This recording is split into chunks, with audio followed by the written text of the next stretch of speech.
Today question is model 3.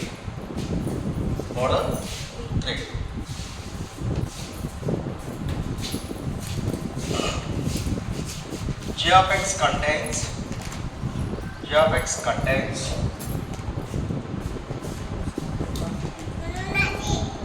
proper fraction linear factor plus repeated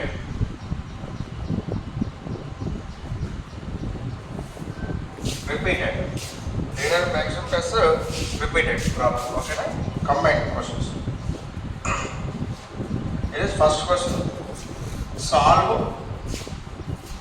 x square minus x plus 1 by x plus 1 into x minus 1 whole square fraction into partial fraction. Okay. It only. Yeah, same one. This is the question. Okay, my children, question ఏంటిది? x square minus x plus 1 by x plus 1 into x minus 1 whole square ఇచ్చాడు question ఇది. ఈ question ఎలా ఉంది చెప్పు. First ఇది ప్రాపరా ఇంప్రాపరా? Proper అయినా, ఎందుకంటే ఇక్కడ x పవర్ ఎంత ఉంది? 2 ఉంది. ఇక్కడ ఎంత ఉంది? ఇక్కడ x 1 ఉంది, ఇక్కడ x స్క్వేర్ ఉంది. అంటే x square into x cube. ఇది స్క్వేర్ ఉంది, x క్యూబ్ అనేది ఇది ప్రాపర్ ఫ్రాక్షన్ అనమాట. అంటే ఇది ప్రాపర్ ఫ్రాక్షన్లో ఓకేనా, ప్రాపర్ ఫ్రాక్షన్ లీనియర్ ఫ్యాక్టర్ ఒకటి ఉంది కదా, x ప్లస్ 1 అనేది సపరేట్గా ఉంది, ఒకటే ఉంది లీనియర్ ఫ్యాక్టర్ ఒకటే ఉంది ఇక్కడ. నెక్స్ట్ దాంతో పాటుగా ఇది x ప్లస్ 1, ఇది x మైనస్ 1, ఇది డిఫరెంట్ కదా. కానీ ఇక్కడ x మైనస్ 1 హోల్ స్క్వేర్ ఇచ్చాడు, అంటే ఇది రిపీట్ అయిన స్క్వేర్ అట్లా ఇస్తే అది కంపల్సరీగా రిపీట్ అయినట్టు కదా. నేను చెప్పిన క్వశ్చన్స్ ఏంటి ఇక్కడ? రిపీటెడ్ అంటే ఎట్లా ఉంటాయి? 1 by x minus 1 whole cube, that means 1 by x minus 1 plus a by x minus 1 plus b by x minus 1 whole square plus c by x minus 1 whole cube రాసుకుంటూ అని చెప్పేసాను నేను. ఓకేనా? ఇక్కడ కూడా ఎంత ఉంది? 1 by x minus 1 whole square ఉంది కాబట్టి ఏం రాస్తుంది? a by x minus 1 plus b by x minus 1. అంటే దీనికి సపరేట్గా రాయాలి, దీనికి సపరేట్గా రాయాలి, అంటే మిక్సింగ్ అనమాట. ఫస్ట్ మోడల్ 1, ఫస్ట్ మోడల్ 2 చెప్పాం కదా, మోడల్ 1 మోడల్ 2 చెప్పాం కదా, మోడల్ 1 మోడల్ 2 చెప్పాం కాబట్టి ఆ టైప్ క్వశ్చన్ అనమాట. చేద్దాం ఈ క్వశ్చన్ ఇది. ఓకేనా, సాల్వ్ చేద్దామా? ఇంతవరకు ఒకటే అనుకుందాం, నెక్స్ట్ దీనికి సపరేట్ చేద్దాం అనమాట. Okay, solution given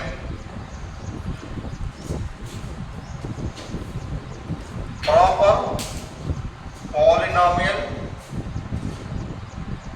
fraction. చెప్పండి, x square minus x plus 1 by x plus 1 into x minus 1 whole square is equal to, it can be written as, ఎలా రాస్తుంది?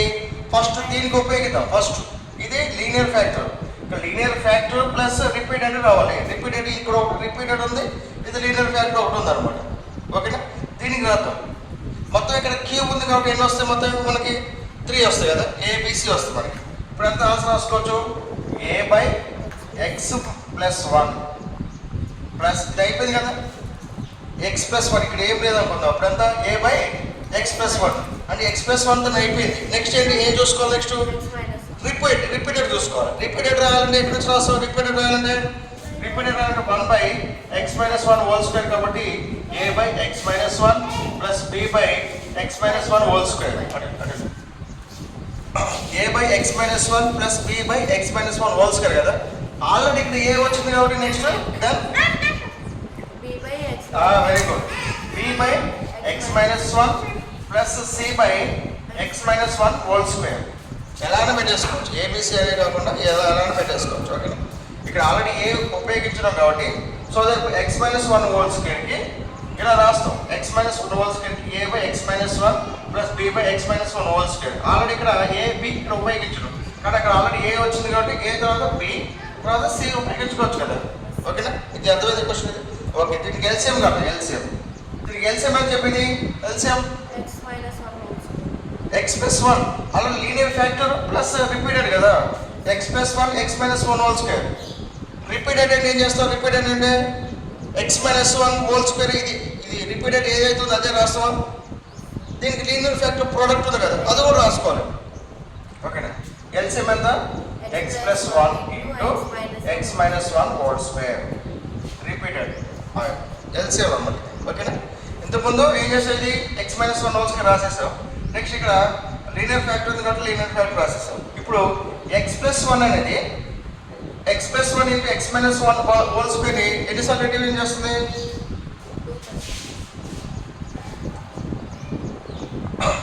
x plus 1 అనేది x plus 1 into x minus 1 whole square ఎన్నిసార్లు division చేస్తుంది, x plus 1 cancel అయిపోతే remaining term x minus 1 whole square కదా, x minus 1 whole square into product of a, x plus 1 x minus 1 whole square, x plus 1 దీన్ని x plus 1 cancel అయిపోతే remaining x minus 1 whole square into a, అంతేనా, a into x minus 1 whole square plus ఇది చూడండి x minus 1 అనేది x plus 1 into x minus 1 whole square ఎన్నిసార్లు division చేస్తుంది, 2 times, 1 time. అంటే ఇది రిమైనింగ్ ఇది చూడు x plus 1 అది x minus 1 హోల్ స్క్వేర్ ని డివిజన్ చేస్తుంది, డివిజన్ చేయదు ఇది.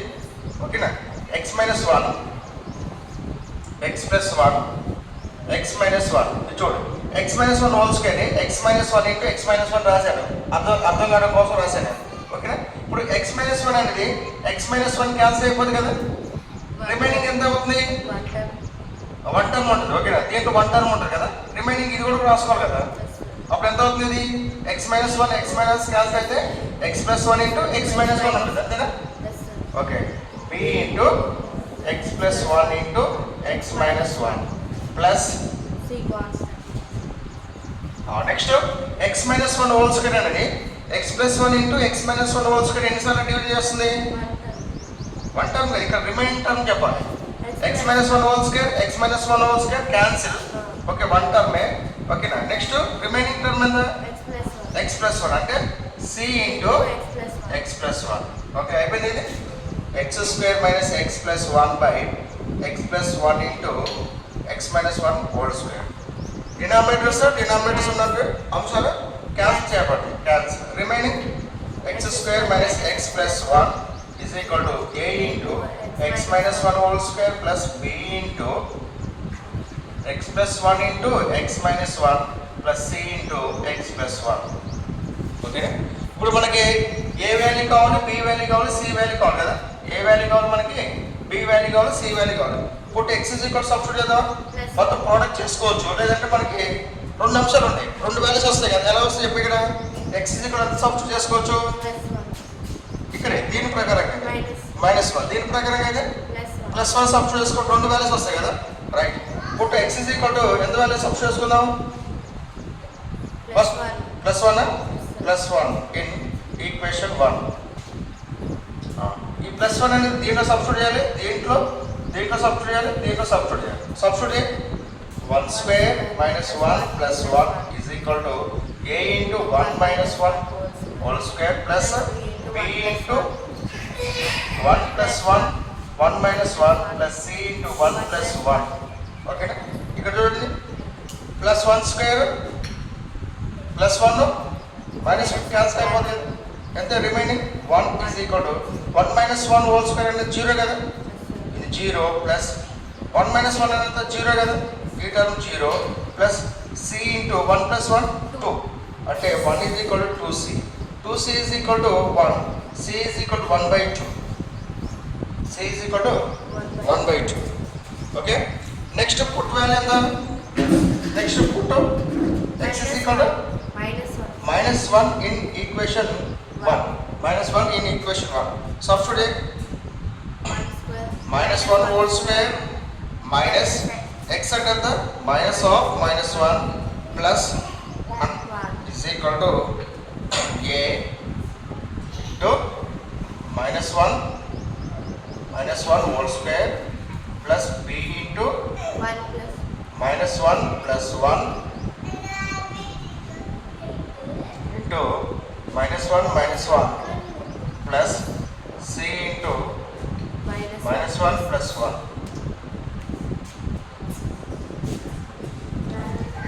c into -1 plus 1. ఓకే, ఏ టర్మ్స్ క్యాన్సిల్ అయిపోతాయి? ఇక్కడ -1 ప్లస్ 1 క్యాన్సిల్ అయిపోద్ది, -1 ప్లస్ 1 క్యాన్సిల్ అయిపోద్ది కదా. ఆ టర్మ్స్ మనకు అవసరం లేదు కదా. ఇది -1 హోల్ స్క్వేర్ ఎంత? +1. మైనస్ ఇంటూ మైనస్ ఎంత?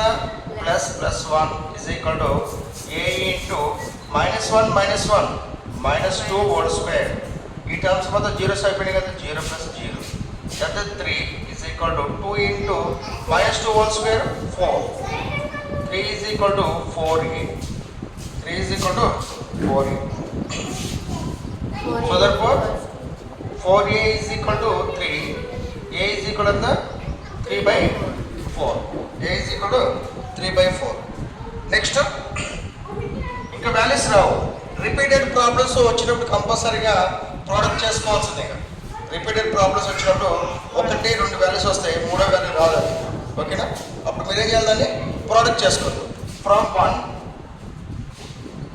1 చూడు, ఇది ఎంత? ఇది ఇక్కడేనా? ఇదేనా? From 1 x² - x + 1 is equal to ఎంత? ఇది a into x - 1 whole square. Formula x - 1 whole square x² - 2x + 1 plus b into x + 1 into x - 1 a x² - 1 a plus b into 1 square x² - 1 square a plus b into a minus b formula. ఓకేనా? x² - 1 square అంటే 1 కదా. 1 square పెట్టుకున్నాను, no problem. b into x + 1 x² - x + 1 is equal to product చేసేస్తే ax² - 2ax plus a plus bx² - b plus cx plus c. cx plus c. ఇక్కడ x² - x + 1 is equal to x² terms ఇక్కడ ఉన్నాయి కదా. అంటే a plus b whole square. a plus b whole square. మనకు కావాల్సిన terms ఎంత? c value వచ్చింది, మనకి a వాల్యూ వచ్చింది కదా. b వాల్యూ ఇక్కడ ఉంది కదా. మిగతా వాటిని మనం కన్సిడర్ చేయని అవసరం లేదు కనుక మిగతా కన్సిడర్ చేయాలా? చేసినా చేయొచ్చు, ప్రాబ్లం లేదు. నెక్స్ట్ ఎంత? ప్లస్ ఆఫ్ x వాల్యూస్ ఎంత? x వాల్యూస్ ఇక్కడ 2 ఉన్నాయి కాబట్టి -2a plus c of x. Constants ఇది this a minus b plus c. Comparing of x² coefficients. Comparing of x² coefficient. Left side ఎంత? x² coefficient 1, right side x² coefficient a plus b. Okay, A value ఎంత వచ్చింది మనకి? 3/4 కదా. పుట్టు ఏ value ఎంత వచ్చింది మనకి? 3/4 వచ్చింది. So 1 is equal to 3/4 plus b. ఇటువైపు ఎంత వస్తుంది? 1 - 3/4 is equal to b. Cross multiplication చేస్తుందా? 4 - 3/4 get b. 4 - 3 1/4 is equal to b value ఎంత? 1/4. Here a value 3/4, b value ఎంత? 1/4, c వాల్యూ ఎంత మనకి? 1/2. ఓకేనా? Okay, answer is x² - x + 1 by x + 1 into x - 1 whole square is equal to a by another 3/4 x + 1 plus 1/4 x - 1 plus 1/2 of x - 1 whole square. It is required fraction, partial fraction. It is required partial fraction. Okay, అర్థమైంది. Okay, ఇక్కడ ఏం లేదు. ఒకసారి చూడండి, ఇక్కడ x + 1 x - 1 whole square ఉంది కదా. ఇక్కడ ఇలా పార్షియల్ ఫ్రాక్షన్స్గా విడగొట్టు వస్తే ఈ ప్రాబ్లం మ్యాథమెటికల్గా ఎలా చేస్తుంది. ఓకేనా? x + 1 అనేది లీనియర్ కదా. x - 1 హోల్ స్క్వేర్ రిపీటెడ్ అంటే ఇక్కడ 2 ఉన్నాయి కాబట్టి ఏ స్క్వేర్ కాబట్టి ab వస్తుంది. ఆల్రెడీ ఏ అయిపోయింది కాబట్టి bc వస్తుంది. ఓకేనా? రైట్. ఒకవేళ ఇక్కడ క్యూబ్ ఉందనుకో, క్యూబ్ ఉంటే ఎంత వస్తుంది? క్యూబ్ 3 ఉండి ఇంకొక టర్మ్ వస్తుంది. ఓకేనా? ఓకే, దాంట్లో రాసుకుంటాం.